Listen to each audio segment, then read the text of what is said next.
Good evening, everyone. Welcome back to rabbiforme.org.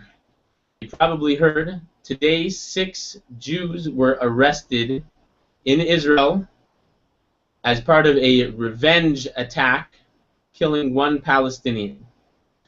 It's an incredible embarrassment to our people. It completely does not represent who we are and what we stand for. Let's make that clear right from the beginning. What I do want to talk about is this week's Torah portion, which actually gets right from the beginning into the topic of zealousness. This week's Torah portion is named after a zealot. His name was Pinchas. He actually killed someone in a zealous act, and he became a hero. These boys, however, who committed a crime, killing a Palestinian teenager, are not heroes. They are a disgrace. They are an embarrassment to who we are. But let's take a second and think if we can learn a lesson from Pinchas, if we can make some comparisons. What did Pinchas do in his zealousness? What made him a hero? Then maybe we can understand where these boys went wrong majorly. Pinchas witnessed a terrible crime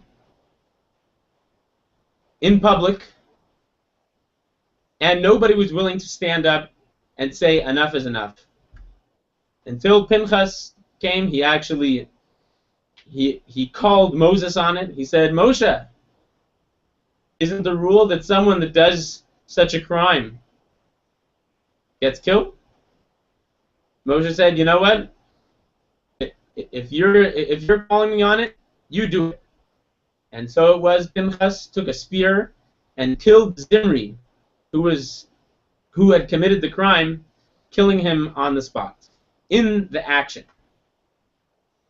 Later, Pinchas, not only was he promoted, he became a Kohen, but God also gave him the blessing and reward of peace. For that act of killing someone that was doing such a grave crime, peace was given as his reward. Now, these boys had killed someone who was not really involved in anything per se. It was just an act of revenge. Let's open up our ancient book. One of the comments that we got last week, which, by the way, thank you very much, everybody who's giving the comments. We got a comment that the Torah is a book that's thousands of years old. I'm going to quote from the Shulchan Aruch, which is a book that was written about 500 years ago. Now, the Shulchan Aruch, it outlines not only religious laws in Judaism, but also civil laws. That's something that is very unique about Judaism. No other religion in their book, for either the New Testament or the Quran, do not discuss civil or monetary laws. The Torah goes right from the basics, right from don't kill, don't steal, to the minute details of business law, which are, as a matter of fact, incorporated. Many of these laws have been incorporated into American law, all the way to religious laws. So the Shulchan Aruch actually specifies, talks about Jewish courts, the status of Jewish courts in the current era, which is exile, Golus, when we don't have a temple. The Shulchan Aruch states that as a general rule, Jewish courts nowadays do not issue capital punishment. That's a general rule off the bat. It does, however, qualify that in certain circumstances, if the court sees it necessary, they do have the authority to, on a temporary basis or in a circumstantial basis to apply capital punishment to those that deserve it. What about individuals? Are individuals ever allowed to kill someone? So Shulchan Aruch also deals with that. This is something that's relevant not only in exile times, but also even in the times when there is a Jewish court issuing capital punishment. There are 3 and maybe 4 circumstances under which one is allowed to kill. Number 1, and all of these circumstances are in order to prevent crimes. Murder, killing is only, at least in this era, is only a preventative measure. Number 1, if someone is attempting to murder someone else, you can kill him in the act before he actually murders. If there's a possibility of stopping him from the murder with by just taking a limb instead of actually killing him, taking a limb is preferable. But if necessary, one is allowed to kill in order to prevent murder. There are also there's a second case, certain cases of rape.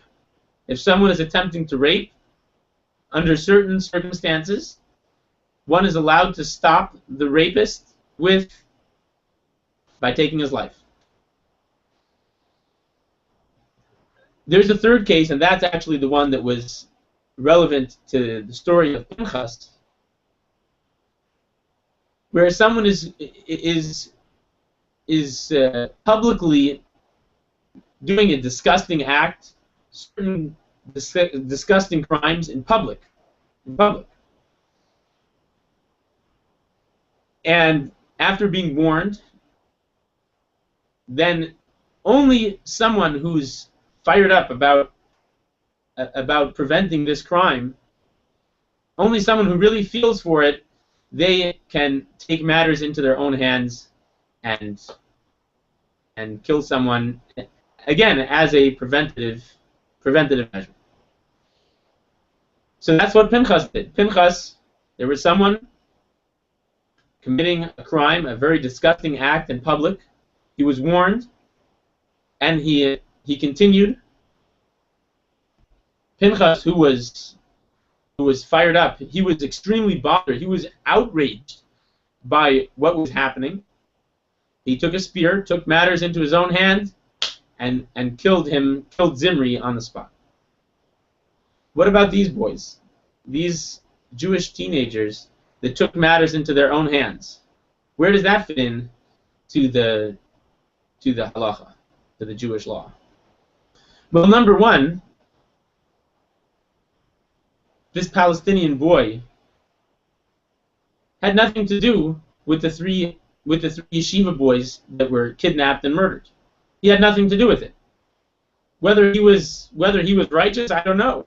Whether he had taken part in riots, I don't know. But he definitely had nothing to do with a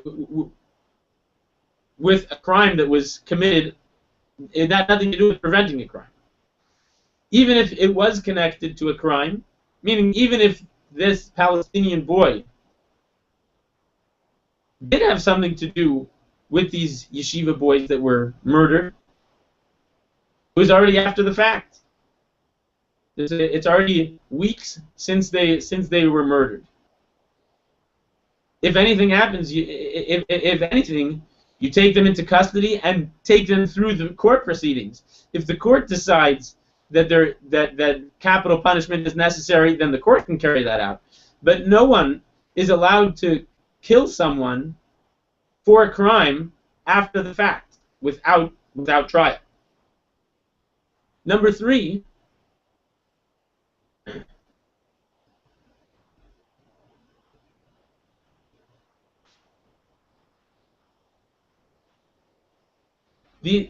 these boys. Okay, let's go over this. Number 1, they were not. This boy had nothing to do with the murder. Number 2, he wasn't involved. It wasn't to prevent the action. It wasn't in order to prevent the crime. So there's absolutely no grounds under which someone could commit such a despicable act of murder. Now, that's not to say I would like to commend the Jewish community for, on the one hand, condemning what these yeshiva boys have done, and I also encourage and challenge our neighbors in the Middle East to do the same for their own communities who have been rioting and attempting to kill Jews, non-Jews, not just now, but for many years in the past. And may Hashem help us that this should be the end of all suffering, and may Mashiach come speedily now.